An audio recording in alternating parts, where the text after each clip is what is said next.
చాలా మంది జీనియసెస్ అంటే పుట్టినప్పటి నుంచి స్మార్ట్ అని అనుకుంటారు.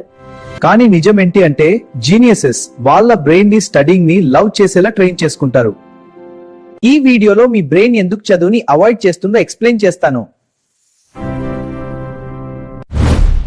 మీ బ్రెయిన్ లేజీ కాబట్టి స్టడీయింగ్ ని హేట్ చేయటం లేదు.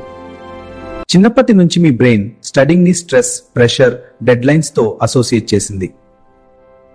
కానీ గుడ్ న్యూస్ ఏంటి అంటే మీ బ్రెయిన్ ని రీవైర్ చేయడం possible. Small wins dopamine release చేసి ఫోకస్ ని బిల్డ్ చేస్తాయి. నేను చదివే పర్సన్ అని ఐడెంటిటీ వస్తే డిసిప్లిన్ ఆటోమేటిక్ గా వస్తుంది. మీ ఎన్వైరన్మెంట్ సైలెంట్ గా మీ ఫోకస్ ని కంట్రోల్ చేస్తుంది. లెర్నింగ్ కి ఎమోషన్ యాడ్ చేస్తే స్టడీయింగ్ హెల్తీ అడిక్షన్ అవుతుంది. ఫోకస్ ఇంప్రూవ్ చేసుకోవాలి, లెర్నింగ్ ని పవర్ లాగా యూజ్ చేయాలి అనుకుంటే ఈ వీడియో మీకోసమే.